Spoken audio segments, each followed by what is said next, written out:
예, 여러분 안녕하세요. 자, 오늘은 그 시상은 어떻게 찾는가? 제3장 시상은 어떻게 찾는가? 자, 이거에 대해서 한번 같이 보도록 하겠습니다. 이 시상이라는 것은 시에 대한 생각이라는 뜻입니다. 한자로 쓰면. 그래서 이 시상을 찾는 것을 이야기할 수가 있는데, 보통 이제 시상을 찾는 것 중에 이제 하나가 현실적인 동기입니다. 자, 말 그대로 현실적 동기니까 문학과 현실의 관계를 중요시 여기는 사람들은 이런 문학을 통해서 현실 사회의 모순을 전달하는 거죠. 그래서 이 대중들이 그런 전달을 통해서 대중들이 각성을 하게 만드는 거죠. 그래서 이제 그런 것을 이야기하는 겁니다. 그래서 이제 이런 경우는 독자의 감정에 호소하는 거죠. 독자의 감정에 호소. 그렇기 때문에 독자 인식 수준을 끌어올리는 데까지는 이르지 못해요. 독자의 어떤 인식 수준을 끌어올리는 데까지는 이르지 못하는 그런 한계가 있죠. 대표적인 이제 그 시가 바로 박노해의 노동의 그 새벽이라는 시가 있습니다. 박노해 시인의 노동의 새벽. 이게 이제 대표적인 그 현실적 동기인데, 이 시에 보면 이런 말 나오죠. 전쟁 같은 밤일을 마치고 난 새벽, 쓰린 가슴 위로 차가운 소주를 붓는다. 아, 이러다간 오래 못 가지. 이러다간 끝내 못 가지.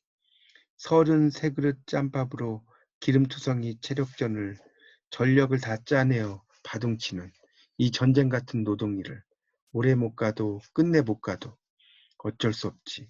탈출만 할 수 있다면 진이 빠져 헛개비 같은 29의 내 운명을 날아 빠질 수만 있다면 그러나 어쩔 수 없지. 어쩔 수 없지.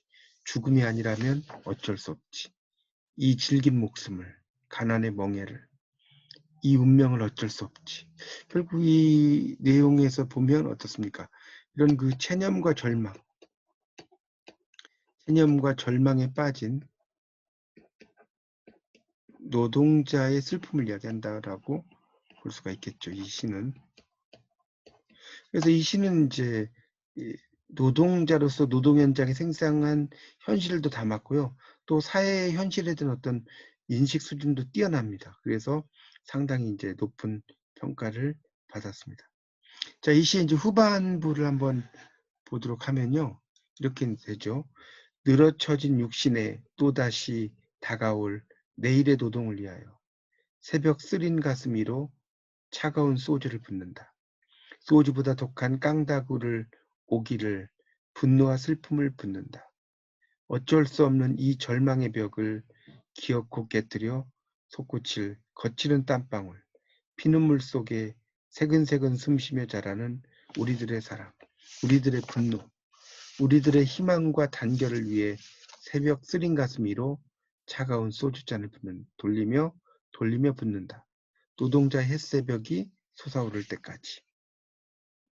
어떤 시인은 이제 노동자의 암울한 현실 이걸 그리는 것에 그치지 않고 고난 극복에서 이제 긍지를 느낀다는 것을 쭉 이야기하고 있습니다.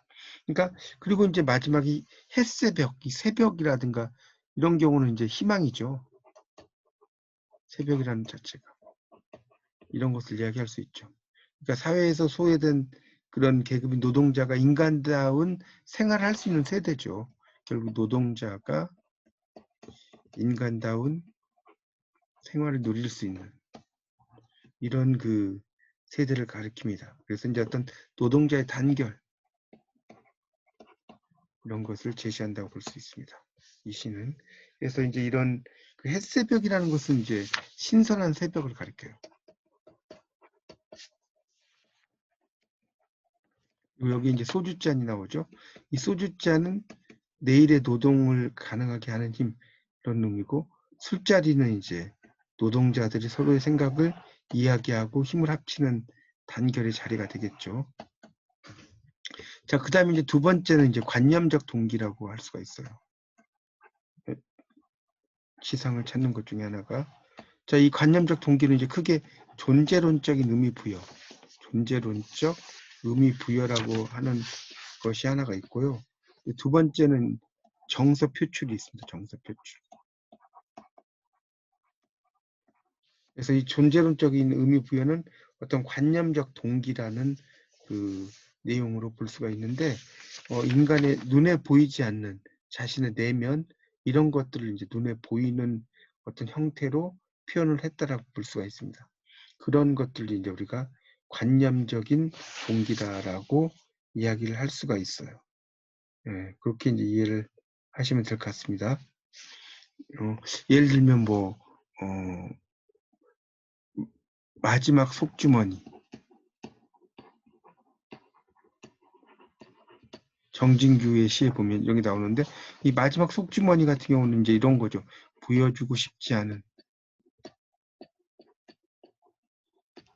속물근성을 보여주고 있다. 영어로는 스노비즘이라고 합니다. 이런 그 속물근성이라는 것을 이제 이렇게 마지막 속주머니로 표현하는 거죠. 이 속물근성이라는 것은 눈에 보이지 않는 추상적인 것인데, 이 추상적인 것을 구체적인 것으로 환원시켜 버렸다는 거죠. 그런 것이 대표적인 예라고 볼 수 있겠고요. 자, 그 다음에 나오는 게 이제 정서 표출이라는 게 있어요.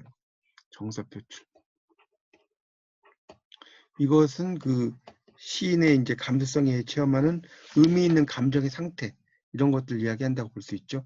그 대표적인 시가 이제 박재삼의 울음이 타는 가을강, 울음이 타는, 이런 게 대표적인 이제 정서 표출의 시라고 볼 수 있습니다. 이 시는 한번 읽어보면요. 마음도 한 자리 못 앉아 있는 마음일 때 친구의 서러운 사랑 이야기를 가을 햇볕으로나 동무 삼아 따라가면 어느새 등성이에 이르러 눈물 나거나 제삿날 큰 집에 모이는 불빛도 불빛이지만 해질녘 울음이 타는 가을강을 보겄네. 저것 봐 저것 봐 내부담도 저것 내부담도 그 기쁜 첫사랑 산골 목소리가 사라지고 그 다음 사랑 끝에 생긴 울음까지 녹아났고 이제는 미칠 일 하나로 바다에 다 와가는 소리 죽은 가을강을 처음 보겠네. 이 시는 이제 3년 12행으로 되어 있는 구조인데, 이 특징적인 것은 이제 시인이 짧은 시간 동안에 체험한 이야기를 들려주는 방식이죠. 들려주는 방식이에요. 이렇게 이제 이야기를 하고 있습니다. 그래서 이런 상상들을 할 수가 있겠고요. 상당히 이제 그 오랜만에 보는 것들이 많아서 무척 바쁘고 또 가보고 싶은 것도 많고, 그럴 때 이제 오랜만에 만난 옛 친구가 뒷산을 오르면서 이제 그 서러운 사랑 이야기를 듣는 그런 내용으로 쭉 설명을 하고 있죠. 그리고 또 강물은 그런 그 노을의 붉은 빛으로 물들어 있고 그런 내용이 있습니다. 자기 체험을 이렇게 시간적 순서에 따라서 우리가 이제 이런 걸 추보식 구성이라고 하거든요. 시간적 순서에 따라서 쭉 이야기를 하고요. 그래서 이제 시인이 가을강에서 느꼈던 감동, 이런 것을 이야기한다고 볼 수가 있겠습니다. 그러니까 이 독자에게 감동을 주기 위해서 이런 자기 감정을 과장되게 표출한다고 그러죠. 표출하는 것보다도 진솔하게, 솔직하게 나타내려고 노력하는 거, 이게 더 효과적이다 라고 볼 수가 있겠죠. 이런 것들이 이제 일종의 정서 표출의 시의 특징이라고 볼 수 있습니다. 예를 들면 현실적 동기를 우선시할 때 설명으로 적절하지 못한 것은 1번 문학과 현실의 관계를 중시한다. 맞죠? 2번 현실 사회의 모순을 전달하여 대중을 각성하는 것이 목표 중 하나다. 이것도 맞죠? 3번 사회 모순이 발생하게 된 근본적인 이유를 구체적으로 형상할 수 있다. 이것도 맞죠. 그런데 4번 불합리한 사회 현실을 직접적으로 제시할 경우 독자 인식 수준을 끌어올리기 쉽다가 아니라, 아까 시작에 말씀드렸죠, 어렵다라고 그랬습니다. 4번이고요. 2번 관념적 동기관화 설명 중 적절하지 못한 것은 세계와 사물의 관계를 현실적 측면에서 주목한다. 이것은 관념적 동기가 아니라 현실적 동기죠. 아까 말씀드린 박노해의 노동의 새벽이라는 내용이죠. 원래 이제 박노해라는 말 자체는 박해받는 노동자의 해방을 위하여. 원래 이제 본명은 박기평이죠. 시인 본명은 이름을 이렇게 바꾼 거죠. 그래서 1번이고요. 일상의 상식에서 벗어나는 관념이 시작 동기가 되기도 한다. 맞죠? 3번 자기 감정을 과장되게 표출하는 것보다 진실되게 표현하는 것이 감동력이다. 지금 금방 설명드렸고요. 관념적인 동기는 크게 존재론적 의미를 부여하는 것과 정서를 표현하는 것으로 나눌 수 있다. 이것도 맞습니다. 자, 그러니까 답은 당연히 1번이 되겠고요. 자, 다음 중 시작 동기가 다른 것은 정진규의 집중. 이것은 관념적 동기죠. 정진규의 시의 특징들이 이제 대부분의 시가 관념적 동기고요. 오세영의 그릇도 관념적 동기입니다. 김춘수의 꽃을 위한 서시도 관념적 동기죠. 정확히 말하면 존재론적인 시죠. 이때 꽃이라는 것은 그 뭡니까? 이 꽃이라는 것은 꽃 그 자체를 나타내는 게 아니고 어떤 이름이라고 부르는 이런 존재론적인 내용이 되겠습니다. 근데 박노해의 노동의 새벽은 3번에 이건 아까 말씀드렸죠. 현실적 동기라고 그랬어요.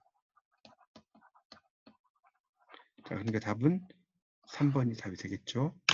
네, 이렇게 해서 이제 세 번째 강의는 시에 대한 생각이었죠. 그래서 시상에 대한 설명을 드렸습니다. 그래서 이 현실적 동기는 어떤 건지에 대해서 여러분 다시 한번 잘 복습하셔서 여러분 걸로 만드시기 바랍니다. 감사합니다.